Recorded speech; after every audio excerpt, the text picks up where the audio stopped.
We are Teachers College, the first and biggest school of education in the nation.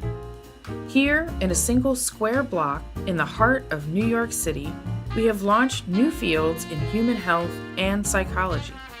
And, to paraphrase the great education historian and late TC president Lawrence Kremen, the history of Teachers College is the history of American education.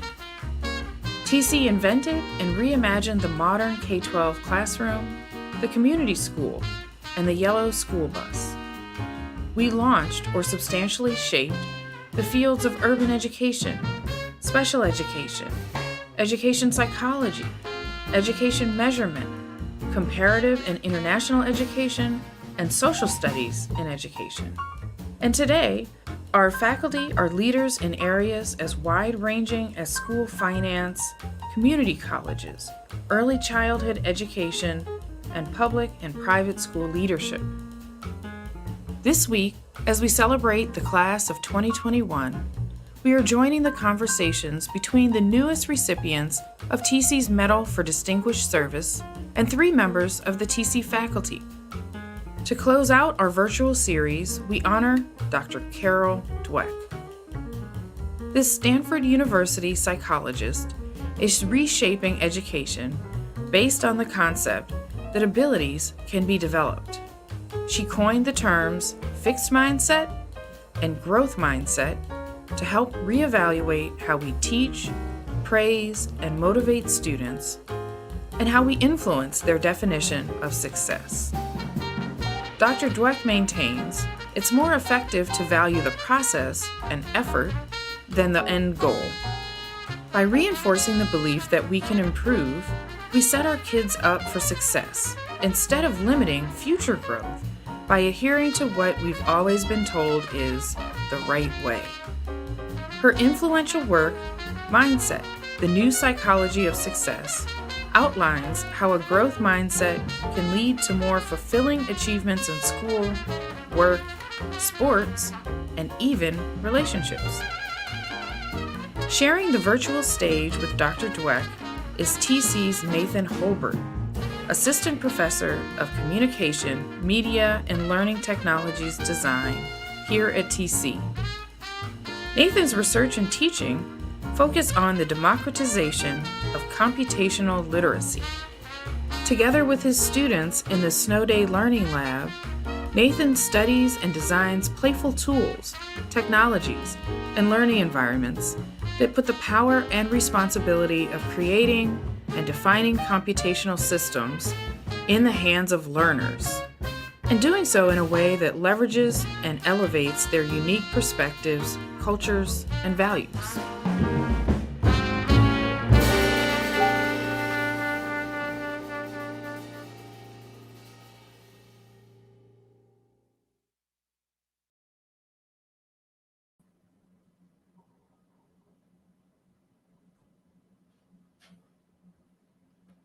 Good evening. Welcome everyone to the third and final segment in our virtual Convocation Week series, honoring the 2021 recipients of the Teachers College Medal for Distinguished Service. To all our graduates and their families, congratulations on your achievements. You've all shown incredible perseverance and resilience while striving toward your goals. We're glad you're here with us tonight. Awarding the Medal for Distinguished Service is always a highlight of Convocation Week. Our past honorees in the field of education include First Lady and Community College educator, Jill Biden, the late Congresswoman, teacher, and alumna, Shirley Chisholm, the education philosophers, Paulo Freire and Maxine Green, the physicist, Neil deGrasse Tyson, and the Brown family of Topeka, Kansas. The plaintiffs in the Supreme Court case that struck down legalized school segregation. While their achievements are diverse, they share a common link. They represent the best of the ideals our college stands for, fostering a culture of excellence and demonstrating true leadership to make a real difference in our communities, our country, and our world. Please join me in welcoming Dr. Dweck and Nathan Holbert to the virtual stage. Welcome to you both, and congratulations, Dr. Dweck. Thank you. Go ahead. Should I do this? No. I'm proud to show, and I'm honored to receive this medal. I was an undergrad at Columbia, and I taught there for 15 years, so it has really special meaning for me. So wonderful. We're delighted to have you join the TC family tonight. Now, I'd like to turn the program over to you both. Thank you. Thank you, Professor Rowley, for that introduction. Thank you all for being here. I know you're joining us. You're taking time out of your evening, your mornings, perhaps your afternoons, and your perhaps in different states of dress and undress. And I thank you for taking that time out to join our conversation today. It's an absolute honor for me to be able to be here with Professor Carol Dweck, whose work has been not only influential in the cognitive and the learning sciences, where I sort of consider my home, but also education more broadly. And so we're very excited to be able to give you this Teachers College Medal of Distinguished Service, and also to have this conversation with you tonight. Before we get started, I do want to say we want to bring your voices into this conversation. Carol and I will be talking for a few minutes, but we love to hear your thoughts and hear how you're making sense of her important work. And so if you have questions for us, please just type them into the chat and we'll try to get them into this conversation. Okay. Professor Dweck, I want to start with getting your take on how your work around growth and fixed mindset has been taken up in the United States. The research that you've done over the past number of years has been so important in helping us think about the value of knowing that learning is something that can be improved, that we can learn more, we can gain new skills, we can gain new competencies, and that process is just that. It's a process. It includes successes, it includes missteps and challenges and sometimes failures, but that knowledge of our capabilities as being malleable is so important. And that's, of course, in contrast to what you call fixed mindset, where we have this idea that our knowledge is sort of static, that we have what we're going to have. We hear people and children say all the time things like, I'm just not good at math, or I don't have a head for language. Knowing that we can improve, knowing we can do better is so important. Can you talk a little bit about how you see that work that you've done as being taken up here in the United States? What have we gotten right? What have we gotten wrong? Thanks for that great question, Nathan. First, just to say, a fixed mindset is the belief that your abilities and talents are just fixed traits. You have a certain amount. That's who you are. That's who you'll stay. A growth mindset is more the belief that talents, abilities can be developed through hard work, but not just hard work, learning good strategies, and having lots of help and support from others. That said, I'm really delighted that our work has played a role in changing the national educational and a little bit the international educational conversation from who can achieve and who cannot to how can we help everyone achieve at a higher level. It's changed it, opened it up from who can contribute to society, who will contribute to society, and who won't. And it has focused it more on how can we help everyone contribute, make their contribution to society at the highest level. Now, in terms of getting it right, many schools and individual educators have gotten it spectacularly right. They've created inclusive classrooms that start with a belief in all students learning, that put the emphasis on understanding and progress rather than rote memorization and measurement. And also, as you suggested, help students learn from their struggles and setbacks rather than drawing negative conclusions about themselves from their struggles and setbacks. And when I wrote my book, Mindset, I got all these fantastic letters from teachers saying, oh, I did this, that, and this, and here are the wonderful things that happened in my classroom. And they all talked about things around these topics. And I thought, wow, that's so great. They just have to read my book and then they do it right. Well, not so fast. I still believe those teachers did those things and got those results, but they already got it. They were already doing it, and maybe my writing crystallized it for them and they did it better. Others were not getting it so right. And I take responsibility for that too, because there's a strand in the book that talks about people having a growth mindset or having more of a growth mindset. And so many teachers understood it to mean, let's give the students a growth mindset and they can take it from there. It's a tool they can use. And so they might praise effort, maybe even when no learning took place. That's not gonna create the idea that you can develop your abilities.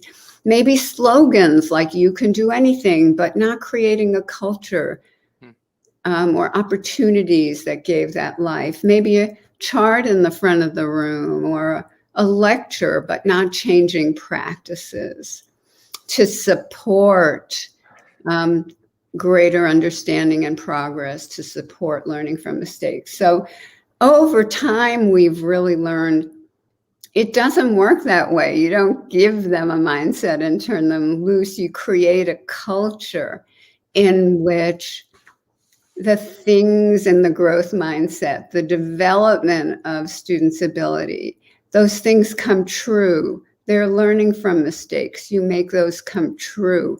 The progress, you make it visible. You make it a place where all those things come true. And what I'd love to see is an America that believes in creating those growth mindset cultures. That's I appreciate you saying that. I think one of the really important things about any kind of work that we do towards improving educational experiences or supporting young people is so much more than just having a poster on the wall, you know, that's the cat saying, hang in there. We have to sort of build, as you said, this culture of support, a culture of effort, a culture of kind of responding to and reflecting on the process that we engage in. That's so important. And also to bring in the topic of inclusion and equity.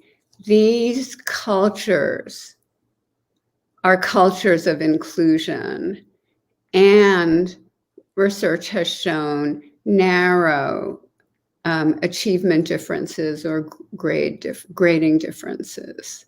So they're good for everyone, and they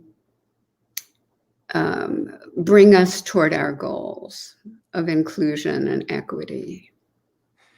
So that raises, I think, an important question. This value, you know, that you're expressing of building equitable classrooms, classrooms that recognize the potential in all the students that are part of that space. You know, in our culture here, we are so obsessed with competition. We in you know, our educational spaces are often obsessed with measurement. You know, not too long ago, despite all the things that are going on right now, you know, the Federal Department of Education asks states to continue to do the state exams, the standardized exams. And of course, you know, at individual schools and districts, we test students to try to decide which category they should fit into. You know, which kind of science class do you get to go to, or which kind do you not get to go to?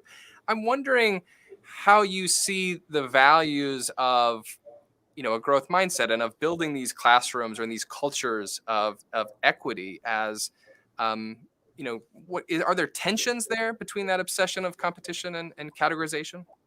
Yes.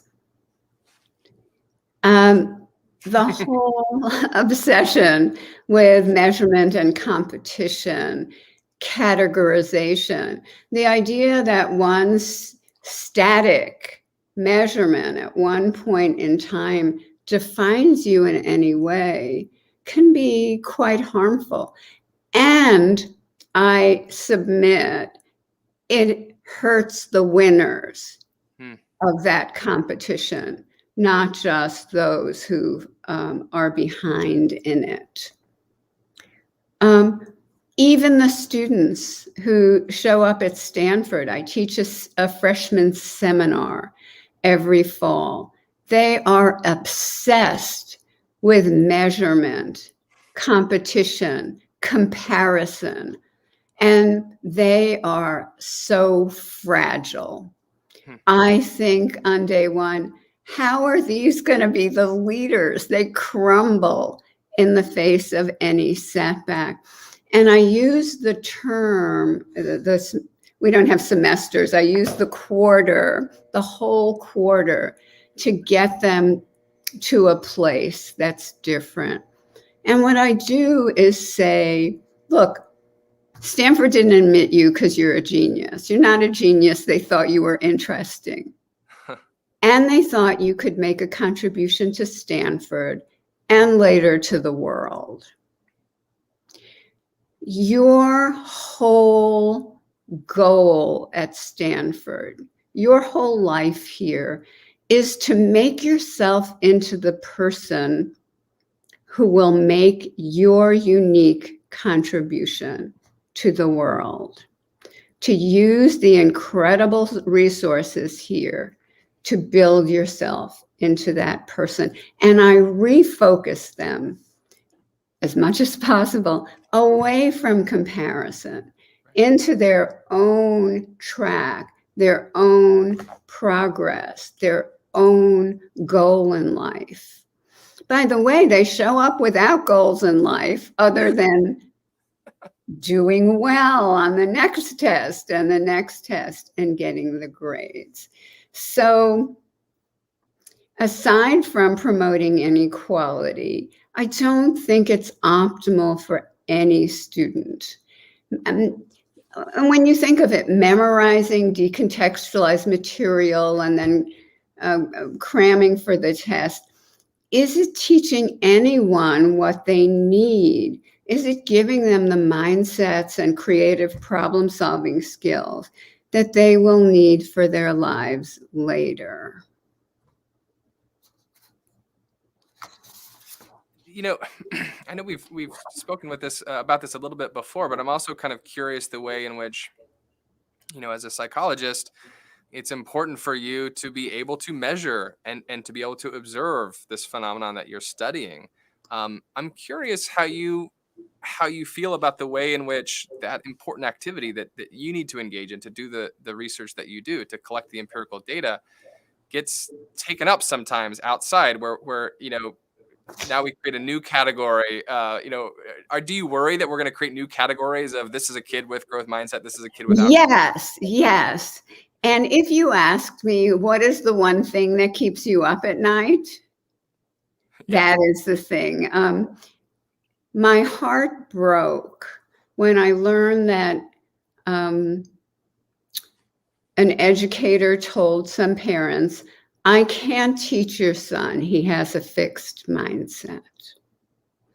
So since when is it the sole responsibility of the child to have the mindset and display the mindset apart from the context, creating a culture in which it is safe to have a growth mindset, in which you can take on challenges and stumble and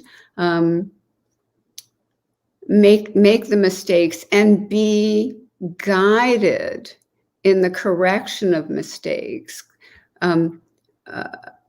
help toward greater understanding of the material. So yes, I worry about people being categorized. I appreciate all of that. I mean, I know when I read your work, I very much see it as talking to me, to talking to education designers, teachers, other educators, helping us think about how we, as you said earlier, can construct those cultures and construct those spaces that are supportive, that are encouraging, that do provide additional kind of feedback so that people can kind of persist and reflect on all of those things. And I often cringe when I see that important work and that important message being used to sort of absolve ourselves of responsibility. Just the opposite. It should Exactly. be just the opposite. Exactly. When I see something that I've designed not going well, I need to look to myself and say, what have I done? How do I need to change that, as opposed to sort of look to the students? So I really appreciate the way in which you have been, as you said, this is something you've been saying for a very long time. And I appreciate that work that you've continued in that vein. I wonder if we could talk a little bit about the PISA report that came out recently. This report is a sort of an exploration of how various countries are doing on a number of different measures in education. And I was really delighted to take a look at this report and see the ways in which growth mindset is being explored and being kind of correlated with other types of measures and phenomena. You mentioned earlier about teachers and how teachers themselves have the ones that were saying, oh, wow, this is really helping my students. They often already themselves had a growth mindset, right? Yeah. And they were able to kind of create that space. I'm wondering, though, as you look across this type of data, as you look across, you've been doing this work internationally for a while. Are there models that we can look to from other societies, other countries, that we can learn from about how we can help support young people to have that sense of agency? Mm-hmm. First of all, I love your emphasis on this sense of agency. That's exactly what we need in the modern world, the creativity, the curiosity, the initiative, the persistence. That's what we need for learning, and that's what we need our kids to have for their contributions later. And we need our teachers to have that sense of agency too. Yeah. A sense that they have the ability to bring all kids to a high level of learning. Just a little bit about the PISA data, a little bit more. Yeah. First of all, I was never that enamored with the PISA test. It's an achievement test in 3 areas. Reading, science, and math. And I thought it was just heightening the emphasis on high stakes testing and making the whole world in competition with each other on that. But they seem to have evolved a bit. And lo and behold, one day they showed up on my virtual doorstep and had these new data from the 2018 PISA administration. They just published 2 weeks ago their findings. They included a short growth mindset assessment, and they found that it correlated with achievement on all 3 tests in something like 76 of the 79 countries and economies that they assessed. But that wasn't even the fun part. The fun part was it also predicted well-being in many countries across the globe. Positive affect, lower anxiety, lower depression, a sense of satisfaction with life, and hope for the future. So that was really exciting because we have kind of found that, but to see it on a global level, right. That's really, and also in some of the places that had super high achievement and the growth mindset didn't predict it because like everyone's at ceiling, it predicted well-being. So that was important for us to see. Now, That's very cool. It's sort of, it's great to get such a big set of data that you can start to look to see the relationships and the different ways in which they interact or don't. And that of course can raise all sorts of new questions to be asked in this space. To continue digging, which is great. And one more thing was that having a growth mindset particularly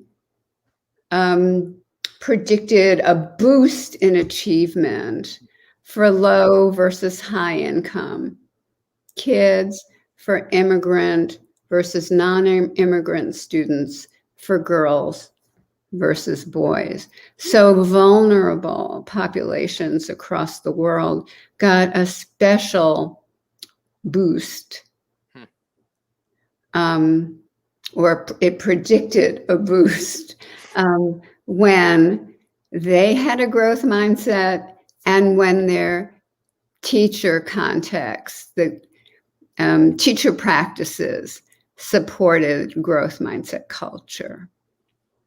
So we're beginning to have a bigger, more global picture. But you also asked me who's doing it right. Yeah. There's a lot of attention now on Estonia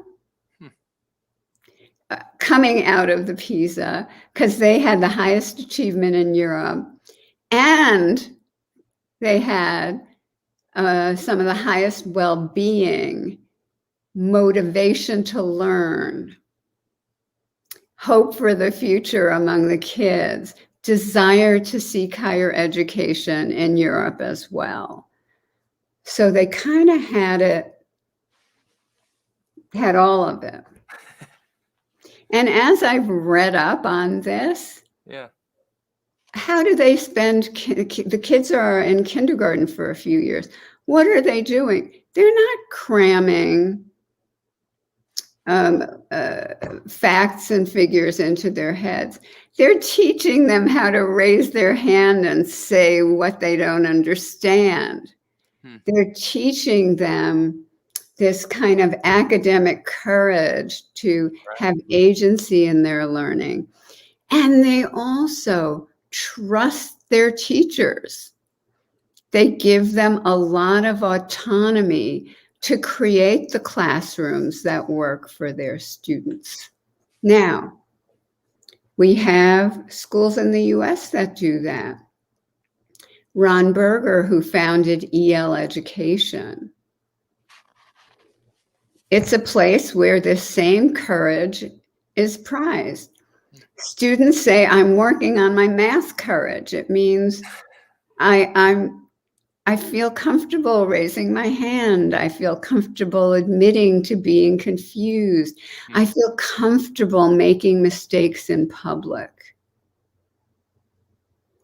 So there too, the teachers are supported in creating more growth mindset cultures so that they can help students have this courage and learn. Alison Peacock in the UK developed this learning without limits philosophy. And she took one of the lowest achieving schools in the UK to the highest levels in the national inspection. By the way, the national inspectors came around all the time. They required you to create a hierarchy of the students, and they required you to put a certain number of students, percentage of students, in the lowest rung. She refused.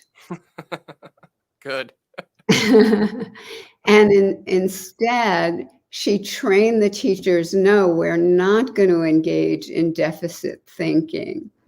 We're going to unlock the learning in all kids. And Vicky Colbert, Escuela Nueva in Colombia, as well. It's a child-centered system. The teacher is the guide and mentor of students' collaborative, self-initiated learning. They also model democracy. The kids elect the president, the minister of culture, etc. And they have tremendous autonomy in enacting these roles. So this emphasis on students having agency in their learning, courage to express what they don't know, interest and support for each other's mistakes. And then we do teacher training. Teaching is such an important role in society. Why have we made the teachers teach to the test? Let's give teachers autonomy to create these amazing classrooms again. Yeah, that would be fantastic. And those are beautiful stories that you shared about the various schools and various people that are doing, this work actively out there in the world. And it makes me think of the fact that it's easy to take something like a growth mindset and to think of it as a thing that we need to work on for young people. But of course, this is something that we as adults, I think, struggle with often in our own lives. And the stories of math courage, which I love that phrase, by the way.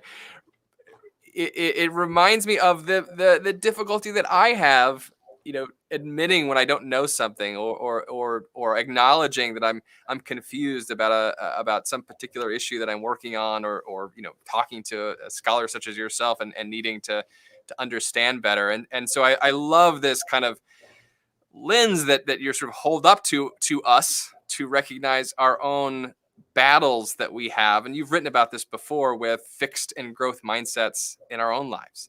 I wonder if you could say a little bit about some of those battles that you face. I mean, how has fixed and growth mindset been something you've sort of struggled with, in your own life over time? Yes. So yes, we all have both.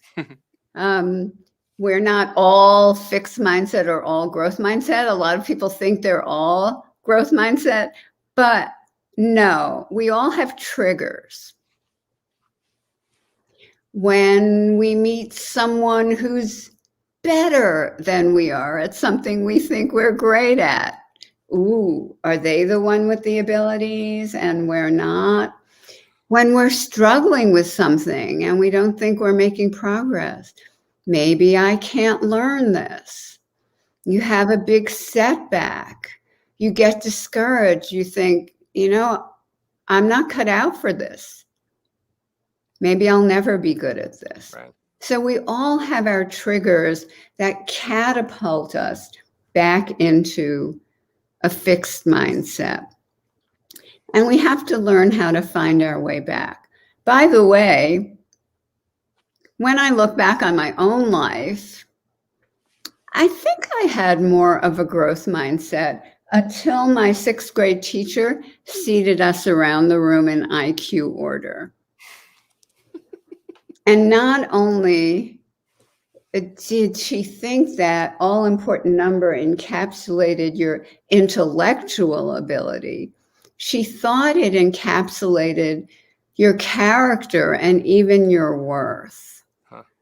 There were virtually no classroom responsibilities or anything honorific that was allotted. Everything was allotted on the basis of IQ. It was already the top IQ class in a large school. So it was crazy.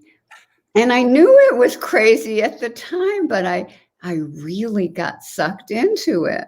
Yeah. When the values of your environment are so strong, yeah, and you want to succeed in that environment, little by little, you kind of get sucked into it. And so for many years after, I felt like it was imperative for me to be thought of as smart. But now I have tremendous gratitude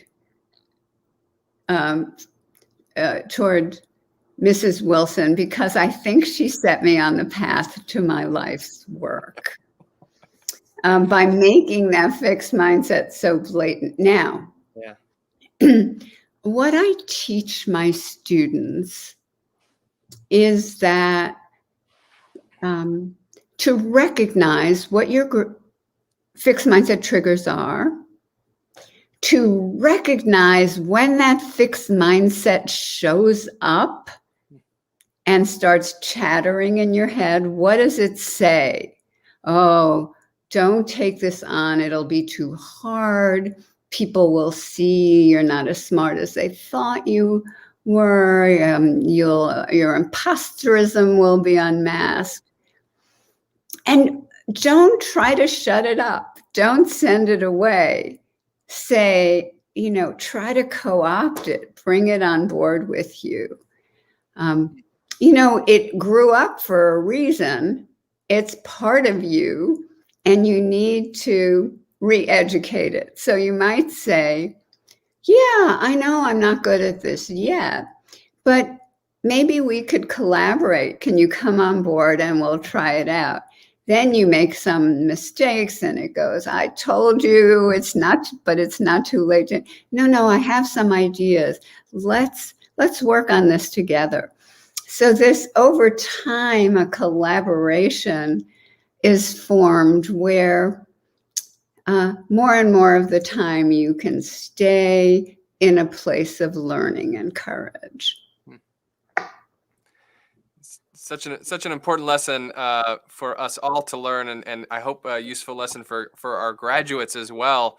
Those voices, as you said, they're with us, and they keep sort of showing themselves, and it's important to be able to sort of respond to them and work through them and take them along for those rides. I think we have some questions from our audience now, and we'd like to bring those into the conversation.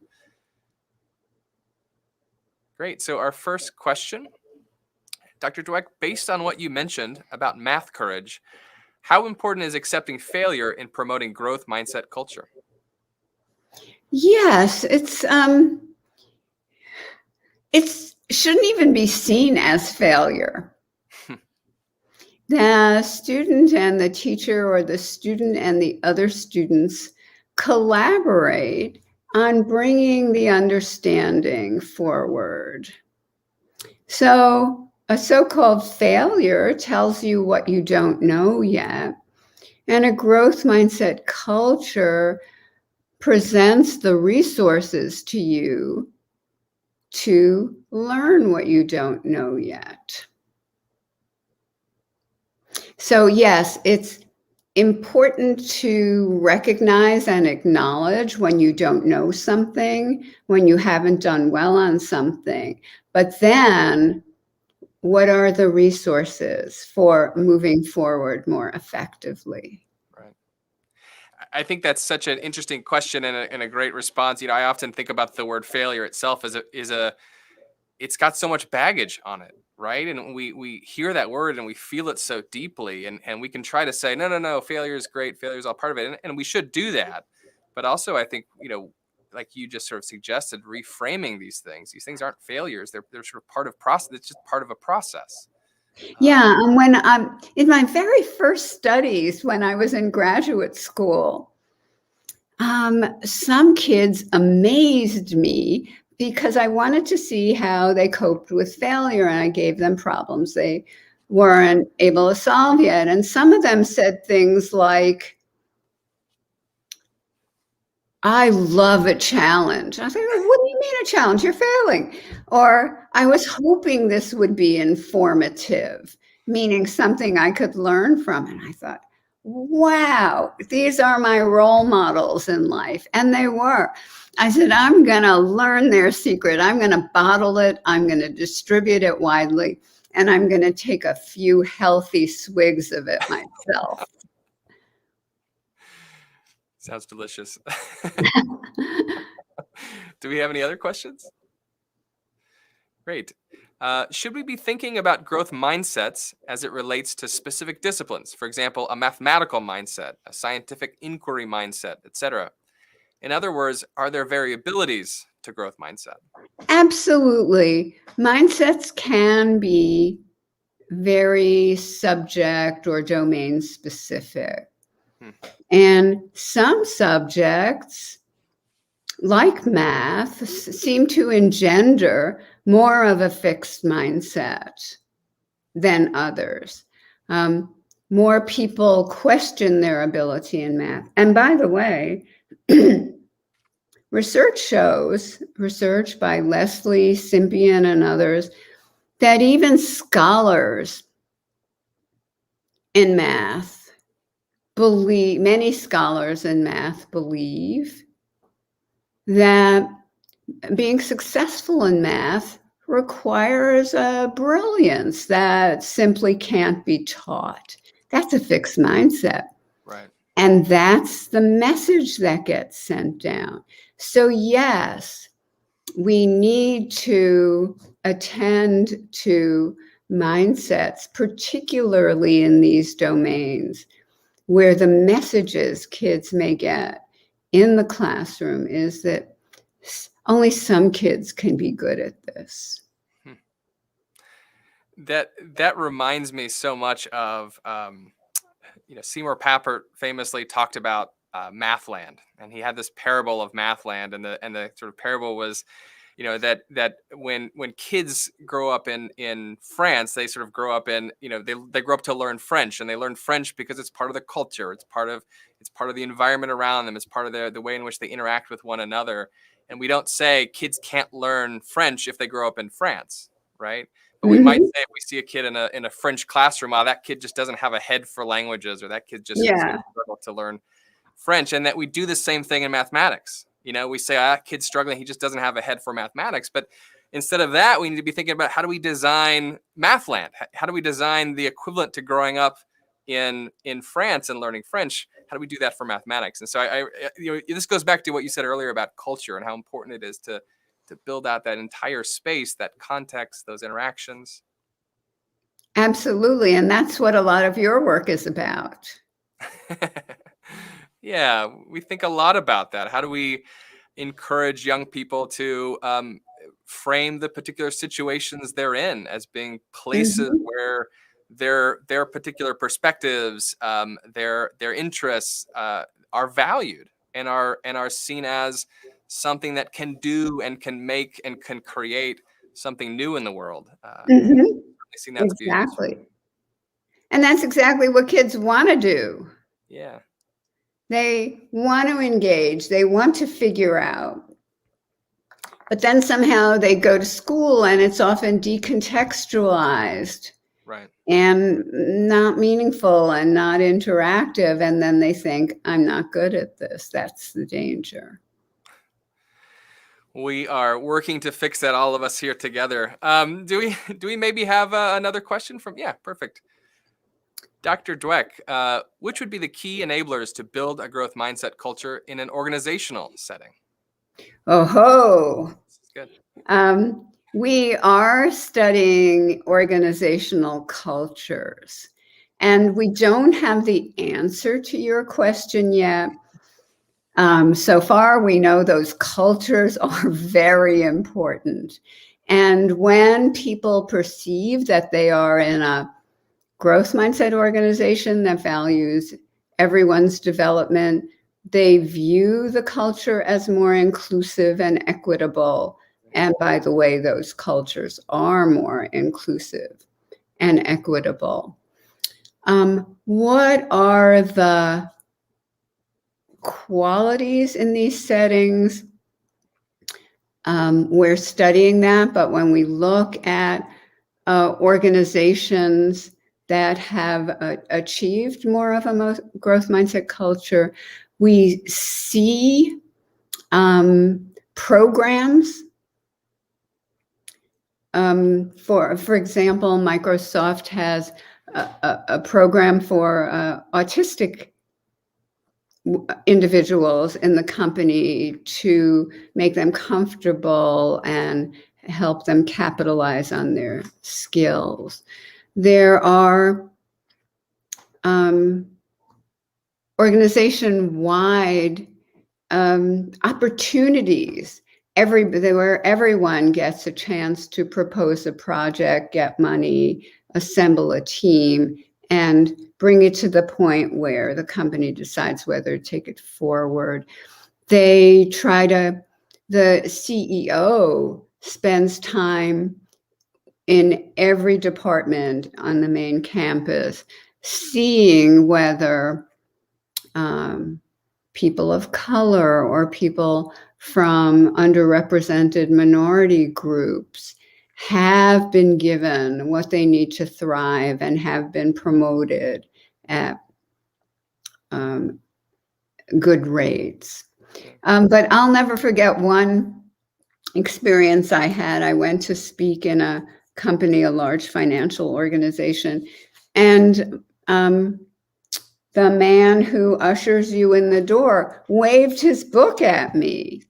He said, "Professor Dweck, we've been waiting for you to visit." I thought, wow. And then I go to sign in the desk, and the person at reception says, "I can't wait to hear your talk." And then I see sign-up sheets in the lobby. Anybody can sign up for projects, the janitor, etc. And I felt it's not just a few elite people who are included or who are given opportunities to rise within the organization. That's what that culture feels like. We're studying it now. We are, Mary Murphy and her team are finding that it often filters down through the managers who can set their own cultures through the kind of feedback they give. But stay tuned. We're really only at the beginning of this. More to come. I love a cliffhanger. We want to ask maybe one final question while we have you here. Obviously, this has been a very difficult, a trying time for all of us. But I certainly, our graduates have gone through such an amazing challenge to get here to this point today. And I'm curious, as they've already shown their ability to sort of work through these challenges as they go out into the world. What kind of message do you have for them about their future? Well, I have a few messages. One time I asked a group of teachers, "What's the most important thing you ever learned?" And one said, "I've learned that every student has something to teach me, something important." So I share that with you. But maybe even more important, especially today, is to remember that every student has something to contribute to the world. So how do we help teachers and students see that every student has something to contribute? How do we help prepare the students to make that happen?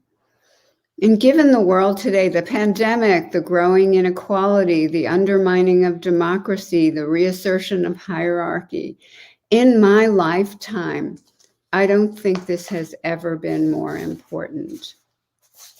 And finally, I know your contributions, you graduates, I know your contributions will be monumental.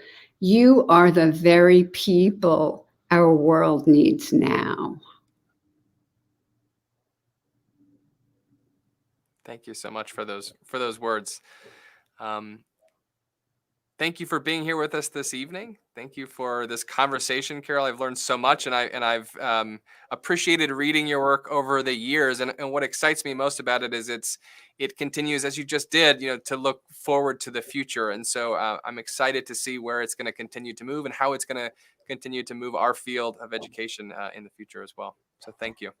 Thank you, Nathan. It's a never-ending journey. Right. Always. I think we have Professor Rowley to join us again here at the end. Thank you both for taking time to join us tonight. Like Nathan, I feel like I learned so much tonight. It was wonderful to be able to sit through that awesome conversation. Carol, again, just want to thank you and welcome you to the TC family, and congratulations on receiving the Medal for Distinguished Service. Congratulations also to our wonderful graduates and their families. And please be sure to tune in tomorrow at 8 p.m. Eastern Time to watch the 2021 convocation ceremony with our featured speaker, Stacey Abrams, founder of Fair Fight Action. Wow.